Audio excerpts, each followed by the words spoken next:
स्वागत है बच्चों आपका अल्फा क्लास में। आज हम लोग वीडियो जो देखने वाले हैं वो है, आज आप जो एग्जाम देके आए हैं क्लास 9 का टेस्ट था जो आपका मैथ का 30 तारीख का, उसी का क्वेश्चन का आज हम लोग आंसर बताने वाले हैं। आप मिलाइए कितना सही हो रहा है, और ये सब क्वेश्चन एग्जाम के लिए भी आपको इंपॉर्टेंट है, तो एकदम ध्यान दीजिएगा क्वेश्चन पे, ठीक है। क्वेश्चन नंबर 1 पे आते हैं। वीडियो है क्लास 9 का टेस्ट का, ठीक है। इसका एक बार देख लिए ध्यान से। क्लास 9 टेस्ट कई तारीख का है? 30 तारीख का, इसलिए ध्यान दीजिएगा, ठीक है। क्वेश्चन पे सबसे पहला क्वेश्चन आते हैं कि निर्देशांक ज्यामिति निर्देशांक 4 इनमें से किस रेखा का हल है। लेसन 4 का क्वेश्चन है, ठीक है। देखिए इस मान को हम यहाँ बैठाएंगे, ठीक है। इस मान में जहां LHS RHS बराबर हो गया वही उसका आंसर होगा। तो यहाँ 4 बैठाना था। देखिए यहाँ यदि हम 4 बैठाते तो 4 दूनी 8 और 4 तिया 12, 12 8 20, यहाँ 12 ये नहीं होगा। आगे आते हैं। 4 तिया 12, 4 दूनी 8, 12 8 16 नहीं होता है। यहां लेते हैं 4, 4 दूनी 8 माइनस 4 तिया 12, घटाएंगे तो क्या आ जाएगा? 8 में 4 जाएगा तो -4। कैसे? 8 में 12 में 60 जाएगा तो 4 दोनों से बड़ा 12 माइनस में माइनस। ऑप्शन नंबर सी, ठीक है। दूसरा क्वेश्चन आता है। इतना इतना का हल है 2,3। तो हल है तो बैठा दीजिए, किसी का सामान रखना नहीं चाहिए, जानते हैं। यहाँ किसका सामान है? देखिए यहाँ 2, यहाँ 3, ये x का मान है, बैठा हुआ x में, तो बैठा देंगे तो 6 दूनी, यहाँ बैठाएंगे तो 6 दूनी 12 के प्लस 3 बैठाएंगे तो 3 बटा 12 तिया 36 के बराबर 96, यानी आपका कितना गया? 36 और 12 आपका हो जाता है 48, 48 के बराबर 96, मतलब 48 दूनी 96। के का वैल्यू 2 हो गया, ठीक है। के का वैल्यू 2, ऑप्शन नंबर बी, ठीक है। अगला देखिए क्वेश्चन नंबर 3 क्या कहता है? समीकरण इतना इतना का हल है, कौन है भाई? देखते हैं। तो वही बोले कि मान को बैठाइए, LHS वही हल होगा। यहाँ 2.5 और 5 है, देखिए तो 2.5 गुना 2 कितना हो गया? 5 रुपया, और 3 तिया 9, 9 5 14, देखिए 14 14 बराबर हो गया, 14 14 बराबर है, मतलब ऑप्शन नंबर ए, ठीक है। कोई दिक्कत? कोई दिक्कत है तो बताइए, यहाँ तक कमेंट में बताइए, ठीक है। दिख रहा है सबको क्लियर? अगला बताइए। अगला क्वेश्चन बहुत मजेदार क्वेश्चन है। देखिए समीकरण इतना इतना के कितने हल है? तो याद रखें कोई भी रैखिक समीकरण का जैसे x और y रहेगा, सॉरी x y रहेगा और पावर में 1 1 है, तो इसका हल होता है अनंत। ये लिखा रहे या तो अनंत लिखा रहे, ठीक है। जब लेसन में वीडियो छोड़ेंगे ना तब आपको ये सब क्लियर हो जाएगा। एक ठोस की कितनी विमाएं होती है? 3 ही, लंबाई चौड़ाई और ऊंचाई, मतलब 3 होगा, ठीक है। अगला, यूक्लिड ने अपने प्रसिद्ध कृति एलिमेंट्स को कितने भागों में विभाजित किया था? सुनिए एक बात बताते हैं। ये लेसन 5 का है और ये क्लास में हम भी नहीं बताया, इसलिए मेरा कोई क्लास का बच्चा सुन रहा है तो थोड़ा ध्यान से सुनो। यूक्लिड हम 2 चीज बताए थे क्लास में। सबसे पहला यूक्लिड कहाँ का वैज्ञानिक था? यूनान का। और यूक्लिड क्या क्या थे? यूक्लिड का जो चेला चपाटी था, यानी जो शिष्य था वो था यूक्लिड का, कौन था? यूक्लिड का जो शीर्ष था, सॉरी चेला चपाटी था, कौन था वो? थेल्स था। और थेल्स का चेला कौन था बाबू? पाइथागोरस। याद रखिएगा इस चीज को, ठीक है। ये कहाँ का वैज्ञानिक था? यूनान का। अब आते हैं इस क्वेश्चन पे। अच्छा, इसने यूक्लिड ने ज्यामिति को 13 चैप्टर में बांटा था। चैप्टर्स को उसमें क्या बोला जाता था? एलिमेंट्स, ठीक है। अध्याय को एलिमेंट्स बोला जाता था उस समय। और यूक्लिड ने उस समय कितना में बांटा था? 13 चैप्टर में बांटा था, ठीक है। 13 चैप्टर में, समझ में आ गया होगा। अगला देखिए, सिंधु घाटी सभ्यता में 300 BC के निर्माण कार्य में प्रयुक्त ईंटों की विमाओं का अनुपात क्या था? SST का क्वेश्चन है, मैथ में दे दिया, लेकिन नहीं, ये यूक्लिड वाला में चैप्टर में बेसिक में लिखा हुआ था, ठीक है। इसका अनुपात था 4:2:1, 4:2:1, ठीक है। इसमें हम कुछ नहीं कर सकते, आपको याद रखना पड़ेगा। पाइथागोरस एक विद्यार्थी था। किसका विद्यार्थी था? जैसे तुम लोग मेरा स्टूडेंट है, वैसे कौन किसका स्टूडेंट था? तो देखो अभी हम समझाए थे कि पाइथागोरस का जो टीचर का नाम था, मतलब उनके मास्टर का नाम था, वो थेल्स की यूक्लिड, थेल्स था। और थेल्स का गुरुजी था कौन? यूक्लिड, ठीक है। चलो गुरु चेला से याद है तो एक कहानी सुनाते हैं। एक तो गुरु और एक तो चेला था। तो पहले का गुरु और चेला क्या था, हमेशा भीख मांगते रहता था, लोग भिक्षा मांग के खाता था। तो गुरु और चेला घूमते घूमते गया, एक गांव में पहुंच गया। ठीक है, उस गांव में जब पहुंच गया तो लोग देखा कि इस गांव का एक क्वालिटी था। क्या क्वालिटी था कि उस गांव में सोना भी खरीदो तो 1 रुपया टके सर, और माटी भी खरीदो तो वही। तो गुरु चेला वहां जब गया तो जो चेला था वो थोड़ा मोटा तगड़ा था, तो थोड़ा क्या बोला जाए, खाने पीने वाला आदमी था, मोटा था, तो उस सारे खाने पीने का फेरा में रहता था। तो बोला नहीं गुरुजी, अब भीख मांगेंगे यहीं पर रहेंगे, अब हम कहीं जाने वाले नहीं है। ये बात बोला कौन ने, चेला। गुरुजी बोला ना, यहाँ रहना ठीक नहीं है, यह अंधा कानून है, सुने होंगे। तो अंधा कानून में दिक्कत तो यही था। तो बोला ठीक है, गुरुजी वहां से चले गए। चेला रह गया, चेला रहा, खाया पिया, मोटाया एकदम सांड की तरह हो गया, तो गर्दन तो फुला लिया एकदम। उसके बाद क्या था, एक बार राजा के पास, वहां तो पहले तो राजा का शासन चलता था ना, तो राजा के पास एक आदमी पहुंचा। राजा जाके उसको बोलता है कि महाराज न्याय कीजिए, न्याय कीजिए, न्याय कीजिए। बोला क्या हुआ रे? तो बोला जो उसका था उसको बताया कि मेरी बकरी ना, इसका ईंट के मतलब जो दीवार था उस दीवार से गिर के मेरी बकरी मर गई। ठीक है, कौन बोला ये बात बाबू? ये बात बोला वो एक आदमी जाके राजा को बोला। राजा बोला ठीक है, दीवाल वाला को बुलाया जाए। दीवाल वाला आया, जिसका दीवाल धोवाया, बोला गुरुजी महाराज मेरी इसमें कोई गलती नहीं है। तो बोला गलती किसकी है? बोला देखिए ईंटा वाला का गलती, ईंटा कमजोर दिया इसलिए दीवाल गिर गया होगा।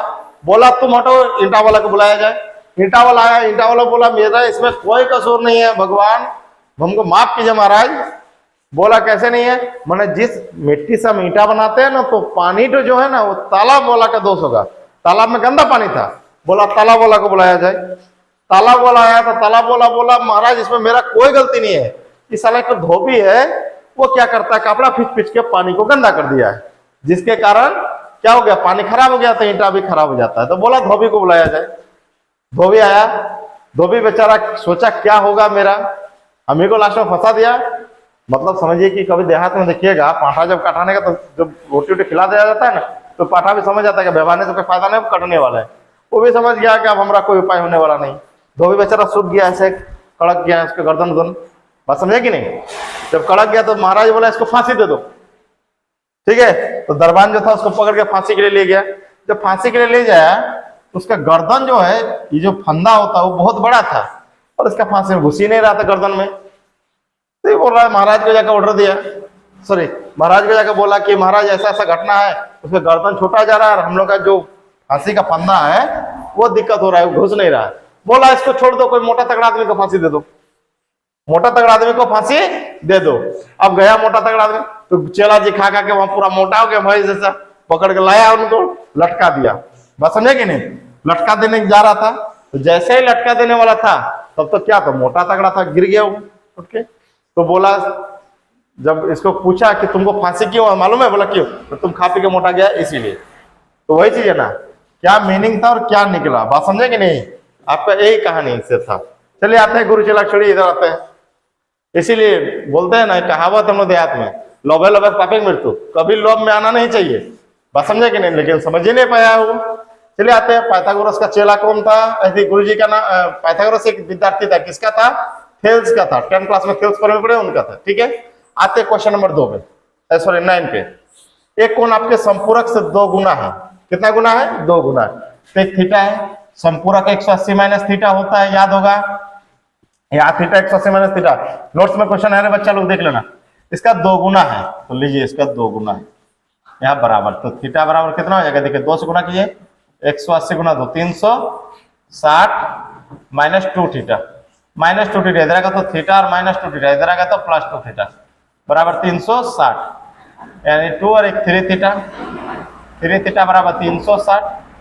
3 से काट दिए, 12 36 120 डिग्री। कितना degree? 120 degree. Option number A, चांद के पार चलो, ऑप्शन नंबर ए।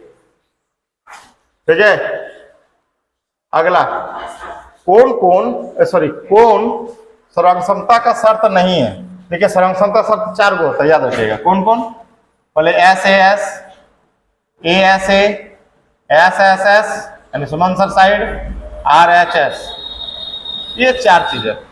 ये चारों में जो नहीं मिला देखिए, ए एस ए ये तो है, ये भी है बेचारा, एस एस ए भी है, ऐसे ये एस एस नहीं है, मतलब ये सर्वक्षमता शर्त नहीं है, मतलब ऑप्शन नंबर डी, ये सर्वक्षमता का कसौटी नियम नहीं है। ठीक है, देखिए ये 4 होता है तो 4 को में से 3 को तो मिल ही जा रहा है, ये नहीं मेरा, मतलब आपका आंसर ये होगा कि नहीं पूछा आपसे। ठीक है, अगला आता है क्वेश्चन नंबर 11 पे, ज्यादा क्वेश्चन नहीं है और 5 क्वेश्चन आपको तुरंत खत्म होगा, मिला लीजिए।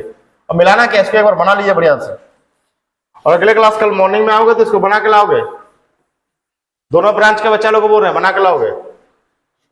यदि 2 त्रिभुज सर्वांगसम होते हैं, यदि एक त्रिभुज की 2 भुजाएं और उनके अंतर्गत का कोण दूसरे भुजा के 2 भुजा और एक कोण के बराबर, तो दोनों त्रिभुज सर्वांगसम होता है। सुनिए, एक त्रिभुज इसका 2 ठो भुजा, दोनों भुजा के बराबर है, कोण टू कोण के बराबर, तो क्या हो जाएगा, 2 भुजा और एक कोण, एस ए एस, कौन है भाई, एस ए एस। ठीक है, चांद के पार चलो, एस ए एस। ठीक है, क्वेश्चन नंबर 12 और 4 क्वेश्चन बचा हुआ है। 12 नंबर क्या है, कोशिश कीजिए समझने का इसको।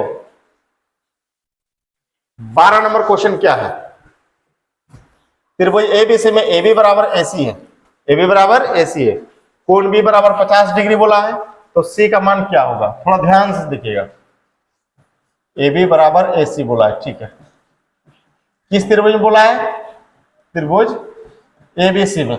सुनिए ध्यान से, एबीसी में देखिए ए बी बराबर एसी बोला, 2 भुजा बराबर है तो कोण बराबर होगा, समूह भुजाओं के समूह कोण बराबर होते हैं। इसका ट्रिक देखिए, एबीसी में, ठीक है, ए बी, ए और बी है, क्या नहीं है, एंगल सी, तो एंगल सी होगा यहाँ।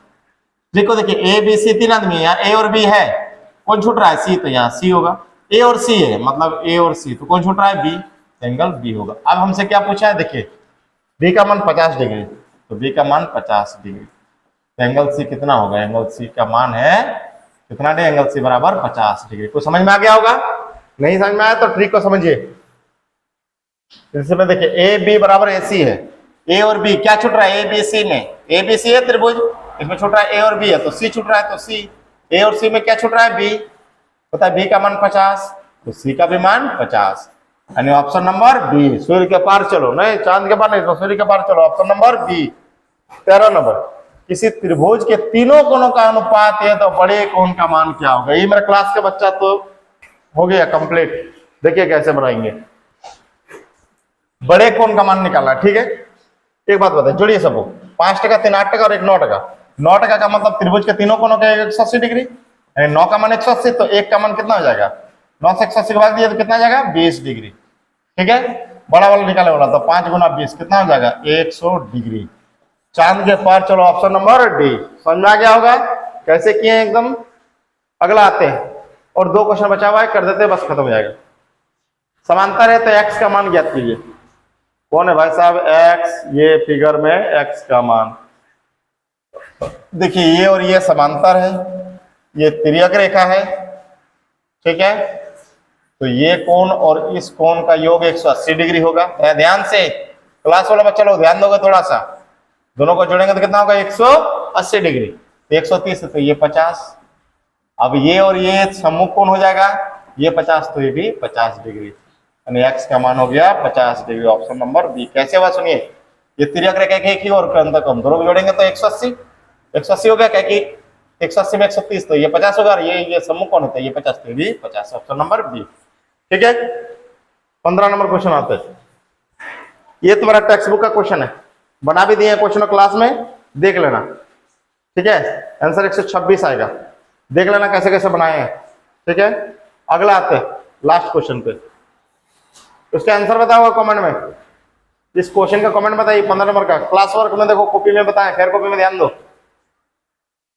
16 नंबर क्वेश्चन क्या, आकृति में ये और ये क्या है भाई, सर्वांग सम है। ठीक है, किस नियम से है, चलिए बहुत बढ़िया बात है। सबसे पहले देखिए 60 degree 60 degree, 40 degree 40 degree, 2 angle बराबर है। जब 2 एंगल बराबर है तो देखिए ये वाला चिन्ह इस कोण के बराबर, मतलब इस भुजा टू भुजा के बराबर है, तो एस हो जाएगा तुम्हारा A S A, option number A.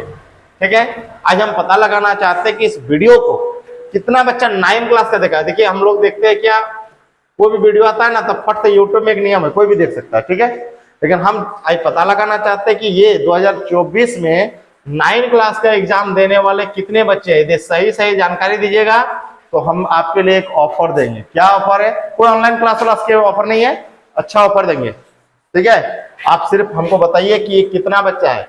तो सर कैसे पता चलेगा? सब्सक्राइब करने से तो पता चलेगा नहीं। आप एक काम कीजिए, लाइक कीजिए। लाइक करने से ऐसा कोई आप ये सोचिएगा कोई बहाना है कि सर लाइक करवा रहे हैं, ऐसा कोई बात नहीं है। आज इसी वीडियो में सिर्फ लाइक कीजिए और हमको ये पता चलेगा कि 9 क्लास का, प्रॉपर 9 क्लास का कितना बच्चा मेरे से जुड़ा हुआ है, ठीक है। चाहे वो मेरा ट्यूशन का या बाहर का, उससे कोई मतलब नहीं है, ठीक है। ठीक है बच्चा लोग, उसको लाइक कीजिए और हमको एक अनुमान दीजिए इतना बच्चे मेरा इससे जुड़े हुए, तो इससे आपको क्या होगा, लाइव क्लास के लिए हम लोग तैयार करेंगे, ठीक है। धन्यवाद बच्चा लोग, मिलते हैं अगले वीडियो में।